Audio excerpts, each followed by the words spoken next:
Voces Comunicantes, un podcast de Eva Mateo a solas. Temporada 1, episodio 1. El fotógrafo de lo imperfecto. Hay 3 formas de presentar al protagonista de una historia sin necesidad de describirlo. A través de lo que hace, a través de lo que dice, a través de lo que otros dicen de él. 1. Lo que otros dicen de él.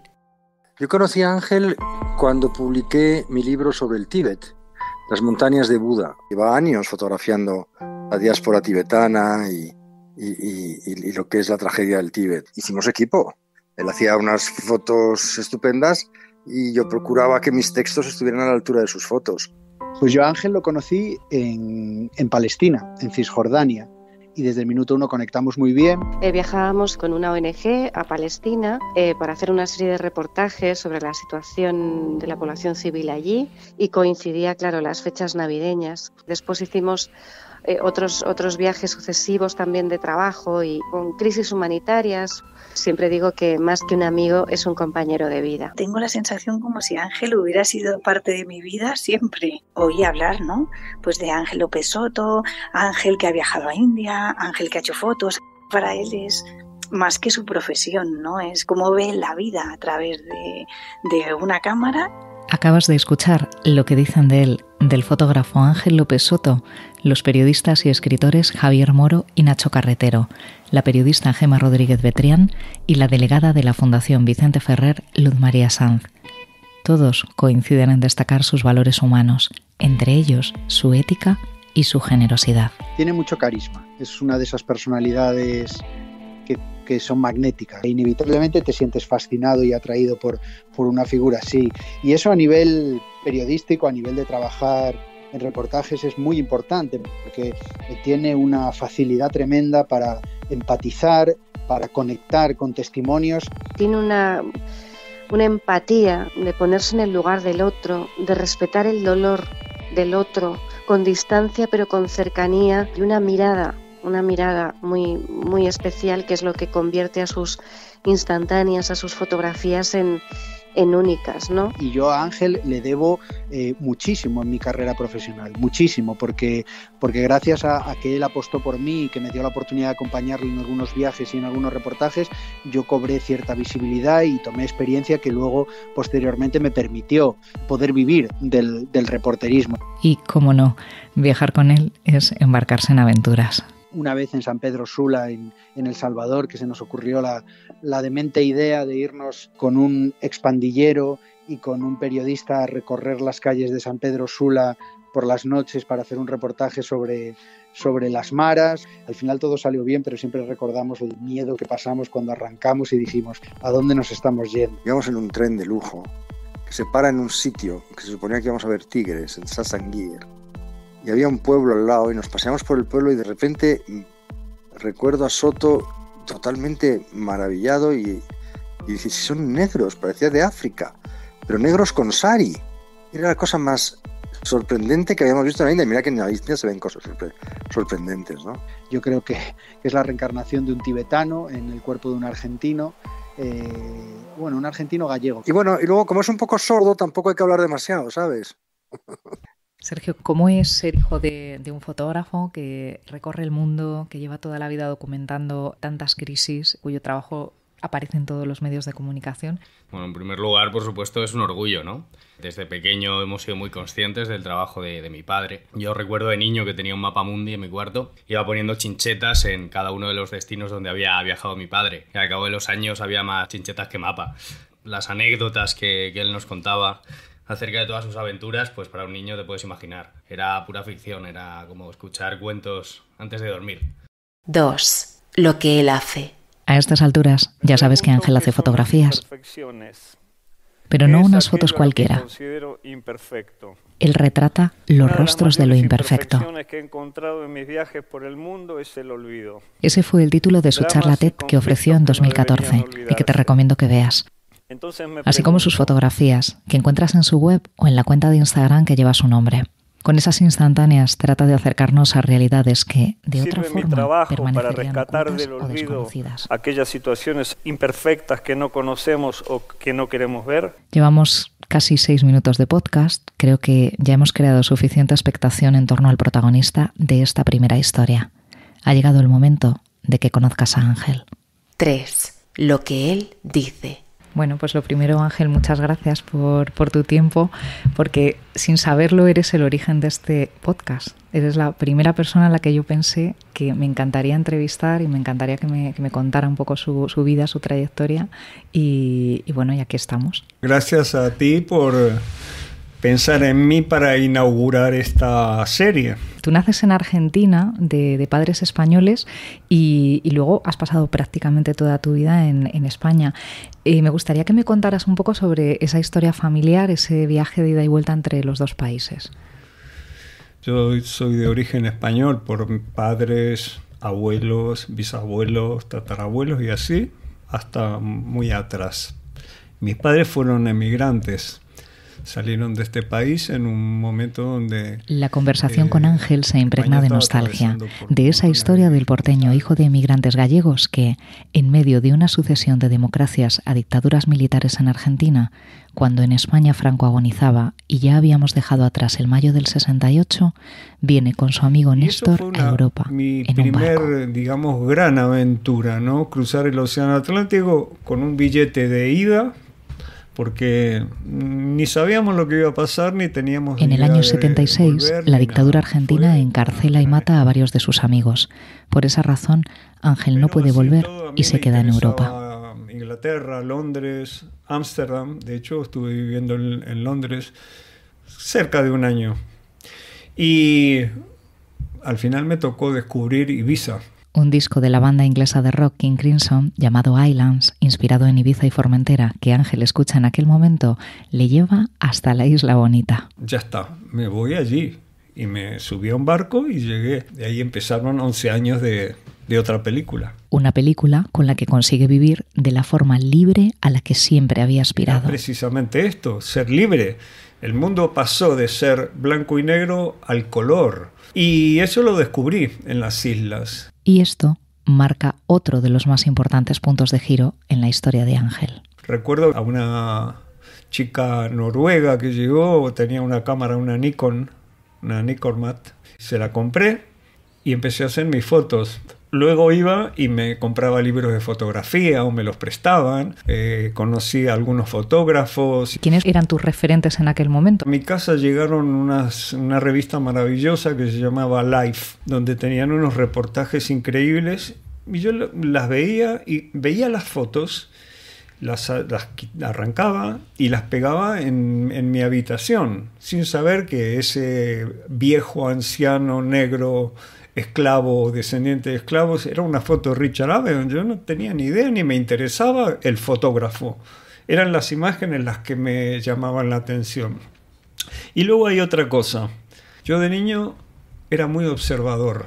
Observaba todo. Me encantaba ir en un vehículo, ir mirando por las ventanillas y ver todo lo que había de ese mundo allá afuera. Y de hecho me sigue pasando. Yo cada vez que viajo voy en un coche y voy con la cámara a través de la ventana mirando y haciendo fotos. Tú y yo hemos viajado a Etiopía, por ejemplo, y hemos hecho muchos kilómetros por carretera. Montones de veces yo iba ahí y además encuadro con el parabrisas también o la ventana para que se vea el marco, digamos, desde donde está sacado todo eso. Pasan los años, Ángel sigue con su cámara haciendo algunos trabajos en Ibiza hasta que comprende que debe madurar como fotógrafo. Y ahí comprendí que tenía que salir de la isla porque ahí estaba limitado y a mí me interesaba viajar, conocer el mundo. Y viene a Madrid en el año 85 durante una semana.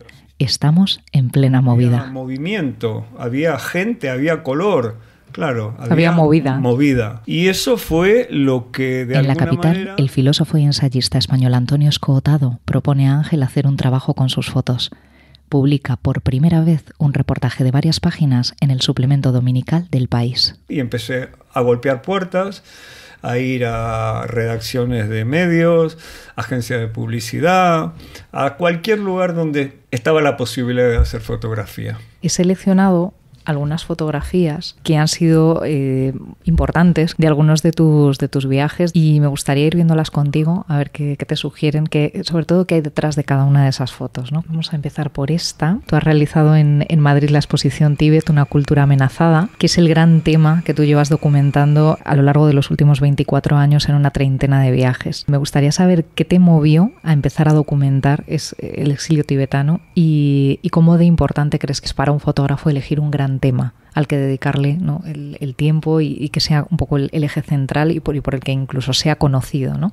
Se llamaba, murió hace un par de años, Palden Gyatso, y es una figura muy importante dentro de lo que es la resistencia tibetana. Este hombre, en un momento dado, en el año 84, si no me equivoco, fue detenido por participar en una manifestación que hubo en las calles, en Lhasa, la capital de Tíbet, en contra de los invasores chinos. Y fue condenado estuvo en la cárcel durante un periodo largo de tiempo. En las cárceles hay lo que son las reeducación. Es una especie de lavado de cerebro, donde lo que hacen es obligarte a renegar de ciertos principios, de ciertas creencias, para adoptar los preceptos del gobierno chino. Uh-huh. Este hombre siempre se opuso a eso. Estuvo 33 años preso. En esos años sufrió torturas brutales. Fue liberado después de cumplir condena. Lo que hizo fue salir de Tíbet. Creo que tenía 71 años. Se cruzó las montañas del Himalaya, él a pie. Yo hice esas rutas y son duras. Se fue a India porque quería contar fuera al mundo lo que estaba pasando dentro de las cárceles y dentro del Tíbet. Por eso es un símbolo. Yo lo vi varias veces aquí en España, en India. Vivía cerca de donde vive el Dalai Lama en Dharamsala, en una pequeña habitación muy humilde, muy simple. Para mí era una persona muy especial. ¿Y por qué Tíbet? Siempre me había interesado toda la zona de lo que era el Oriente. Siempre me había llamado la atención, desde muy jovencito. Y cuando tuve la oportunidad de ir, empecé a profundizar gráficamente, a entrevistar gente. Y después de 2 meses en un primer viaje a India y Nepal, me di cuenta que había más. Y volví. Y todavía sigo ahí, es decir, es mi gran tema, ¿no? Hay fotógrafos que se dedican a seguir temas a lo largo de su vida o por un periodo determinado. Hay otros que no, que haciendo un gran, excelente trabajo, a lo mejor lo que hacen es dejarse llevar por situaciones que van apareciendo, por ejemplo, ¿no? Pero yo sí creo que cuando profundizas en un tema, primero, más sabes, más conoces. También lo que vas a obtener va a tener mucho más peso, más fuerza. Pero luego hay un trabajo de fotógrafo también, que es la edición, la selección de las imágenes. Tú puedes volver después de 2 meses de estar en un lugar con miles de fotos, sobre todo hoy en día con lo digital. Pero esas miles de fotos, para hacer un reportaje, tú tienes que ser muy selectivo, ¿no? Y muy crítico para poder seleccionar esas, vamos a decir, 10 fotos que cuenten la historia, que la cuenten bien, que tengan fuerza. Ese es un trabajo quizás de los más importantes. Tuviste la oportunidad de conocer al Dalai Lama. Me gustaría saber cómo fue ese primer encuentro y qué te dijo, porque creo que te dijo algo sobre tu labor como fotógrafo. Sí. Bueno, cuando tuve la oportunidad de verlo, de estar con él a solas en una audiencia privada y tal, fue en el 98. En Dharamsala, en donde él tiene su residencia. Le enseñé las fotos que había hecho, donde había encontrado este grupo de gente que había cruzado las montañas en pleno invierno, escapándose de los chinos. Había muerto alguna gente por avalanchas, otros se le habían congelado los pies, las manos. Y él, cuando vio esas fotos, Dijo, esto se tiene que ver, esto se tiene que saber. Claro, ahí además yo le estaba haciendo fotos en paralelo, había momentos que paraba, charlábamos, etc. Y en un momento dado pasó algo curioso, ¿no? Él llevaba gafas y yo pensaba, digo, estaría mejor sin gafas, ¿no? Y se lo voy a decir, pero como que te cortas un poco y tal y cual, y de repente me dice él, ¿me quito las gafas? Y yo digo, sí, por favor, gracias. Pero bueno, seguimos hablando. Yo me acuerdo que yo había leído sobre su vida.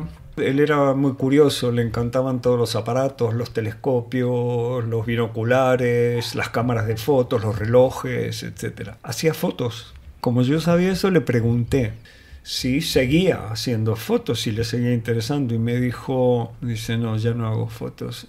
Y me dice, porque de todas maneras, ¿qué interés tiene una fotografía, no? Claro, de pronto yo ahí ya me di totalmente por aludido y empecé a decirle que lo que para mí representaba la fotografía, que con ella me podía ganar la vida, que era un oficio, una profesión, pero al mismo tiempo me permitía expresar, y cuando voy a seguir, él me corta y me dice, lo tuyo es distinto.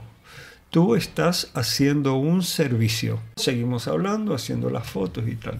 Yo luego, después de meses, esas palabras es como que ¡ping! Germinaron en mi cabeza, de repente brotaron y le encontré el sentido a lo que me había dicho.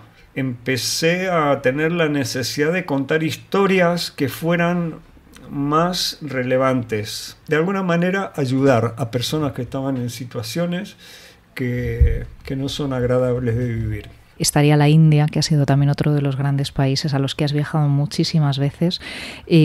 Tú has trabajado colaborando, también hablando de ese sentido, ¿no? De la vida, también de ayudar a los demás o de ser espejo un poco de realidades, con muchas ONGs, muchos organismos internacionales también. Una de ellas, la Fundación Vicente Ferrer. Tengo una fotografía que me gustaría también que contaras un poco cuál es la historia de Gulab. Esta niña, cuando la conocí, tendría 5 años o algo así, y estaba dentro de la Fundación Vicente Ferrer, que tú bien conoces, y esta niña estaba en una escuela especial, estaba prácticamente ciega, había nacido con una deformidad importante. Ese fue mi primer viaje a Anantapur, donde está la Fundación Vicente Ferrer, y fue de rebote, porque fui al norte de India, a oeste, a Gujarat, que había habido un terremoto brutal, terrible. Fui con el periodista Juan Carlos de la Calas en un reportaje para El Mundo. Y en la zona estaba Moncho Ferrer, el hijo de Vicente Ferrer. Ellos acudieron inmediatamente a ayudar ahí, a construir casas antisísmicas, a llevar comida. Estuvieron meses y meses y meses trabajando. Y me dijo en un momento, tienes que venir a Anantapur, a la fundación. Estuve bastante tiempo. Él fue quien me llevó a las aldeas remotas donde vivía esta gente, que son gente de castas bajas, donde la sanidad está, si es que está, en lugares remotos al que jamás van a acceder, donde las mujeres tienen que llevar gran parte del día en ir a buscar agua o leña para llegar a sus casitas y hacer su comida llevando a los niños encima. La niña Gulab, por ejemplo, venía de estos entornos, que tenía esa especie de, vamos a decir, elefantiasis en la cara. Sin embargo, tenía una dulzura y me impactó mucho. Pero tuve un contacto muy efímero con ella, hice unas cuantas fotos y tal. Con el tiempo, años después, volvemos a Anantapur con Manuel Rivas, el escritor, a hacer un trabajo para un libro y un reportaje para El País. La ocasión en la que nos conocimos, además, en ese viaje. Exactamente, tú estabas allí. Yo me acordaba de esta niña, de Gulab. Pregunté, ¿dónde estará esta niña? Empezaron a buscar, a sondear por aquí, por allí, y la encontramos. Y la volvimos a entrevistar. Era ya una adolescente, le habían negado el acceso a la universidad por su aspecto, no por otra cosa, porque sus calificaciones eran muy buenas. Y eso causó un gran revuelo, y luego gracias a la fundación también, que presionaron, al final fue aceptada y pudo continuar estudiando, ¿no? Y creo que el trabajo de un periodista, de un fotógrafo, tiene mucho que ver con esto, ¿no? Sacar de la oscuridad algo para darle luz, para que lo vean otros, que lo vea el mundo. En 1994 tú haces un viaje aventura de Lisboa a Pekín. Es un viaje en tren de 2 semanas, en 4 trayectos, junto al fotógrafo y cronista de viajes Andrés Campos, en el que ambos, los únicos pasajeros que viajáis sin visado para entrar en Mongolia, sois vosotros. En este collage de fotografías se rescatan, ¿no?, fragmentos de esa aventura. ¿Qué destacarías de ella y de estas fotografías y del viaje en sí? Bueno, ese fue un gran viaje. Año 94, también estamos hablando de hace casi 30 años ya de esto. Era Lisboa-Madrid, luego Madrid-París, París-Moscú, y ahí empezaba el otro, que era todavía el más fascinante. Con cientos de personas, éramos 8 extranjeros. Y el tren no para nunca. La mayoría que iban en el tren eran chinos. Venían de Pekín a Moscú y lo que hacían era vender sus mercancías todo a lo largo del trayecto. Por ejemplo, zonas de Siberia, donde paraba el tren un ratito de nada en una estación, bajaban las ventanillas, ellos desde adentro del tren asomaban todas sus baratijas ahí y la gente abajo señalando, pidiendo, entonces negociaban el precio, le extendían el dinero, los chinos cogían el dinero y le daban la mercancía. Otra de las aventuras, y en esta además tuvimos la oportunidad también de viajar juntos, es esta imagen de Etiopía. Viajamos juntos con Ayuda en Acción para cubrir la mayor sequía que en aquel momento estaba sufriendo todo el Cuerno de África, la mayor sequía en el último medio siglo. Y el objetivo también, además de documentarlo, era recaudar fondos, ¿no?, para comprar, para llevar agua y semillas a este país. ¿Qué recuerdas de este viaje y de fotografías como, por ejemplo, esta? Para mí fue la primera vez en Etiopía. Esta foto, por ejemplo, 2 mujeres, madres, llevando una a su bebé encima, la otra llevando a un pequeñito de la mano, y atrás en la espalda llevan estos bidones que cargaban, no sé si eran 20 litros o 40. O 40 incluso. 40 litros, los jerrycans famosos, estos bidones amarillos, que iban a buscar el agua a donde hubiese, si era un camión que la traía o una fuente, y luego andaban a lo mejor kilómetros hasta para llevarla a su casa y con esa agua poder cocinar.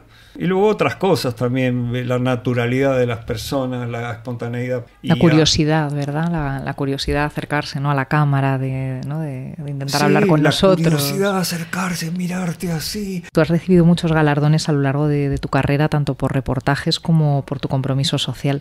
Y el año pasado, precisamente, recibiste uno de estos por un reportaje sobre la lucha senegalesa, que es el deporte nacional en el país que puede hacer salir de la pobreza al luchador y a toda su familia. ¿Puedes describirme un poco esta foto? Porque a mí me encanta, porque creo que tiene muchísima fuerza, y creo que también hay alguna anécdota sobre el contexto en el que esta fotografía y todas las de la serie fueron tomadas, ¿verdad?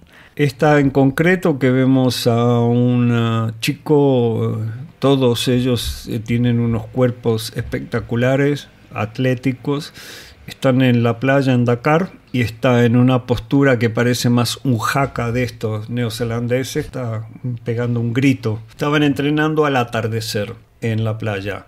En este caso fue una invitación de la Oficina de Turismo de Senegal e íbamos alrededor de 20 periodistas, con lo cual era un itinerario ya que estaba prefijado y del cual poco podíamos salirnos, ¿no? Así todo, con un periodista, empezamos a buscar algún tema que pudiera ser interesante para hacer él y yo. Entonces empezamos ya a gestionar no en secreto, pero claro, era algo que queríamos hacer diferenciador de lo que iba a hacer todo el mundo, a gestionar la posibilidad de contactar a los luchadores estos. Hasta el momento que estando allí ya en Senegal nos empezamos a enterar. Primero, no era la temporada de lucha que ya había pasado. Y yo decía, pero ¿por qué no nos lo contaron desde el principio, desde antes?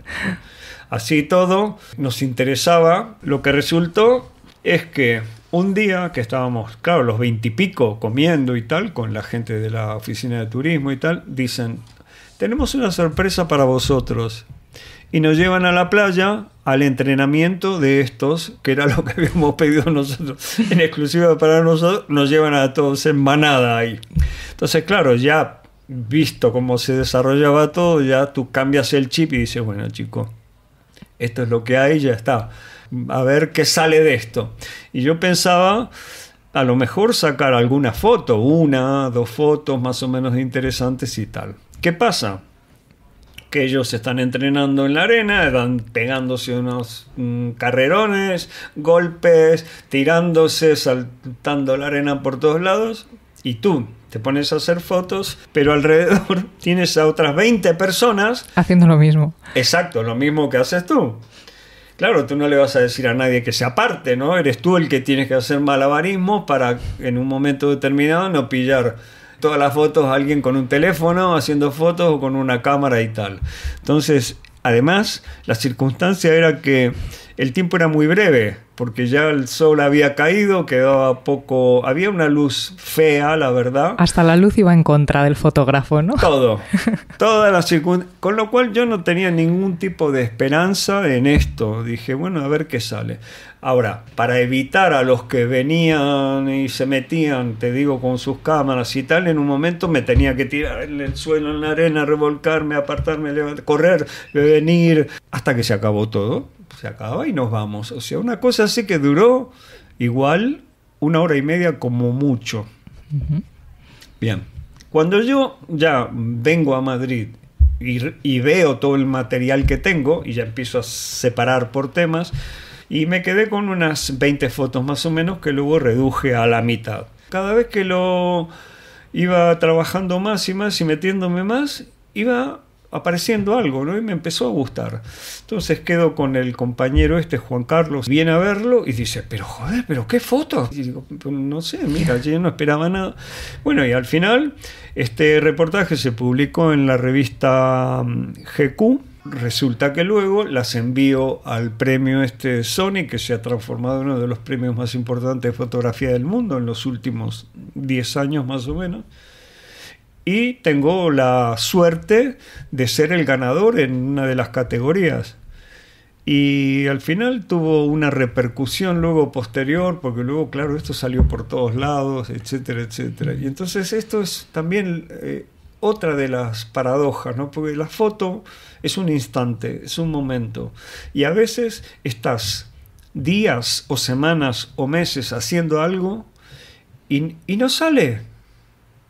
Y de repente una situación tan rara, con todo en contra, en un tiempo mínimo, de pronto tiene esa trascendencia inesperada. Tengo una última foto, Ángel. En muchas ocasiones, fotógrafos y yo creo que los periodistas también solemos decir que no hace falta marcharse muy lejos para contar grandes historias, ¿no? A pesar de que muchas de tus historias han sido lejos de España. Esta fotografía es de Melilla, de la frontera sur de Europa, que conoces muy bien porque también has ido a documentar, ¿no?, la situación de las personas que tratan de cruzar la valla. ¿Qué situaciones te has encontrado tú o qué situación trata de describir esta fotografía? Fui bastantes veces a Melilla. La primera vez que fui estaba el CETI, Centro de Estancia Temporal para Inmigrantes, que hay uno en Melilla y hay otro en Ceuta, ¿no? Es donde aquellos que cruzan la frontera, una vez que están en territorio español, son acogidos en el CETI. Eso tiene, en teoría, un tiempo de estancia limitado, que creo que son como mucho alrededor de 2 meses. Después de ese tiempo, esa gente tiene que ser o bien los envían a la península, si son gente que pide asilo, se tramita tal, o si no, se les expulsa del país, ¿no? Pero el SETI está siempre está saturado de gente, hay muchos más de los que tiene verdaderamente capacidad. Entonces, en mi primer viaje, cuando llego ahí, voy con un periodista, queríamos entrevistar al médico del SETI, al director, a ver las instalaciones y tal. No nos dejan. Entonces, el periodista con el que estaba, que era Diego Bañera, una persona muy tenaz también, pedimos una entrevista con el delegado del gobierno en Melilla, que llevaba poco tiempo. El día que nos entrevistamos con él, hola, buenas tardes, nos sentamos, una pregunta y tal, y automáticamente Diego le dice, ¿por qué no nos dejan entrar en el SETI? Y el hombre nos consiguió autorización, y yo creo que habremos sido de las pocas personas que pudieron realmente entrar, porque de hecho ahora es imposible, no entra nadie ahí. Como tiene un cupo limitado que ya se sobrepasa, hay mucha gente que está aspirando a entrar al SETI y se instala alrededor, en lugares totalmente precarios. Me acuerdo que entonces a esos se les daba un papel que era como de aspirante al SETI. Los que estaban dentro del SETI tenían una especie de carnecito que acreditaba que estaban dentro. Parece surrealista, ¿no? Totalmente. Entonces tenían un cartoncito y ellos te lo mostraban además como orgullosos, como diciendo, mira, yo estoy aquí, tengo mi número a la espera. Pero esa foto en concreto que vemos, una señora que es la madre con un niño que lo está cogiendo, el niño está llorando ahí pataleando, y a la derecha vemos a una mujer con una especie de echador ahí, que parece que es la abuela del niño y tal, que se está encendiendo un cigarrillo. Choca un poco la imagen, ¿no?, de ver una mujer de estas culturas que se esté con un mechero encendiendo un cigarrillo. Esto era enfrente del SETI y son sirios. Fue el año en que empezaron a llegar los sirios. Y lo curioso de todo esto, fíjate, yo viajé con Nacho Carretero. Antes veía sobre todo subsaharianos. Y en ese momento empieza a cambiar la situación. Lo ofrecimos a diferentes medios. La respuesta era, uy, no, es que ya temas de estos de inmigración hemos dado ya algunos, ya antes y no sé qué y tal. Y nosotros diciendo, pero espera, es que esto es nuevo, son sirios, es noticia. Pues yo creo que no lo pudimos publicar. Tú siempre has sido además fotógrafo freelance. ¿Fue una opción de vida o es que no hubo otra? ¿Es el modo de vida habitual de los fotógrafos o no querías atarte a una redacción concreta o a una institución? O sea, ¿siempre tuviste claro que querías ser fotógrafo y ser independiente? Siempre.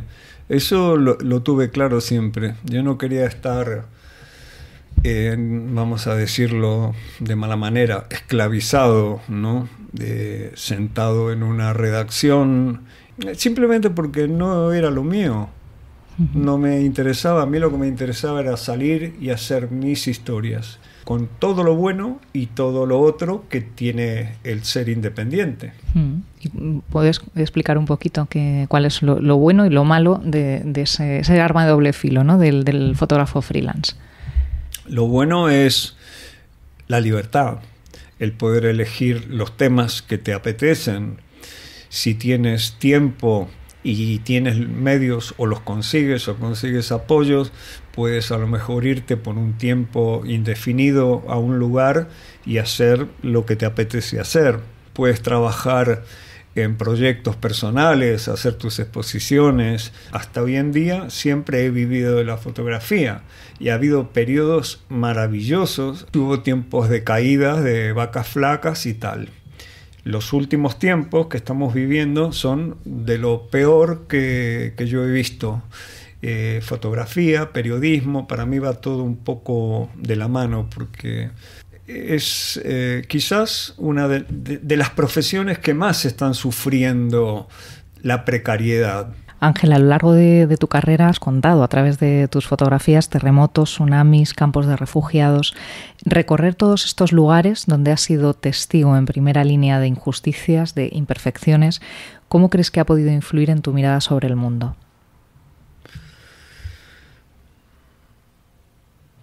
Una pregunta No sé qué responder realmente. Muchas veces se dice que uno debe alejarse emocionalmente de las situaciones, que la cámara te protege. Yo no pienso así.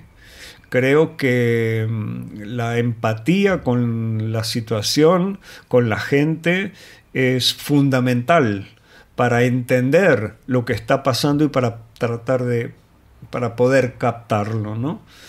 Y cada vez que estás en un lugar donde hay algo que produce ese sufrimiento, donde hay enfermedades terribles, tsunamis, terremotos, muertos, escapados, desplazados por guerras, ese sufrimiento te toca. Y no quiero que no me toque de alguna manera. Tú vas a contar historias. Y esas historias son de gente que está pasándolo mal, ¿no? Y yo creo que ahí es donde tiene sentido un poco este trabajo, ¿no? Pues muchas gracias, Ángel, por tu tiempo y por todas las experiencias que nos has contado. Gracias a ti por invitarme y por meterme ahí el tirabuzón y sacar ahí cosas de adentro que claro, somos fotógrafos, contamos con imágenes las cosas, pero las palabras también son importantes, ¿no?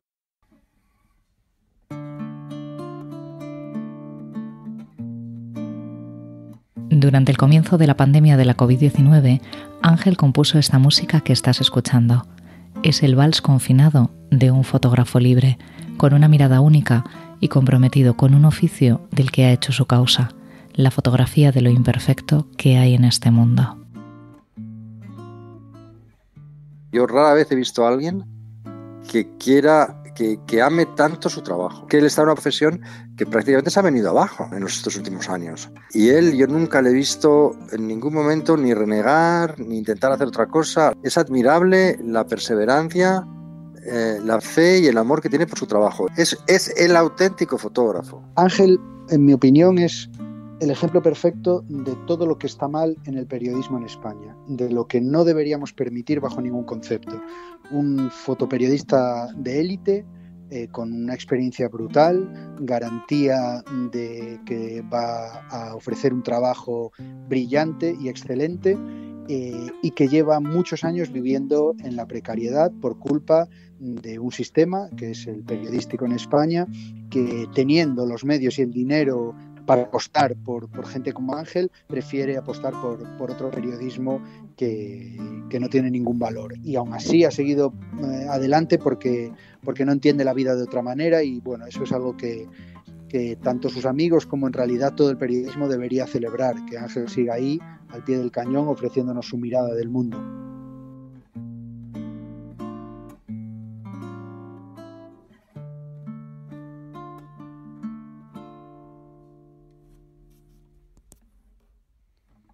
La entrevista con Ángel se hizo en su casa y duró más de 2 horas. Aún así, el tiempo pareció pasar muy deprisa. Gracias, Ángel, por tu amistad, por tu tiempo, por tu generosidad, por acercarnos a esas otras realidades de las que has sido testigo, por compartir tus aprendizajes en forma de tantas y tantas instantáneas, de momentos, espacios y personas inmortalizados para, en cierto modo, salvarlos del olvido. Si quieres conocer más sobre su trabajo, puedes entrar en su web lopez-mediosoto.com o seguirle en la cuenta de Instagram que lleva su nombre. Algún día quizá tengas la suerte de cruzártelo también en tu vida.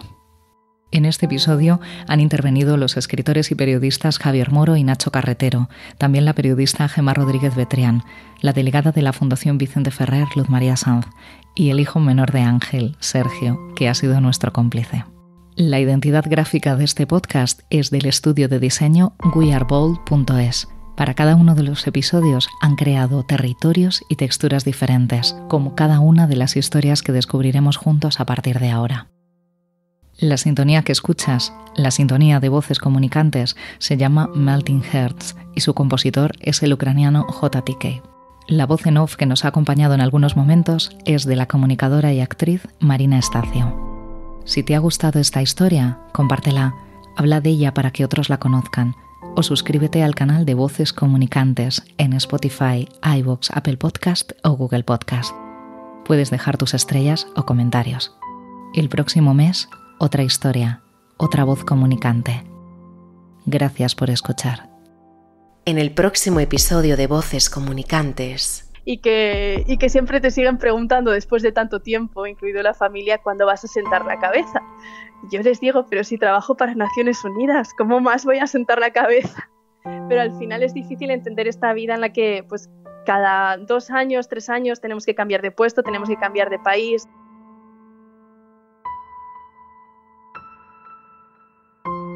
Voces Comunicantes, un podcast de Eva Mateo a solas.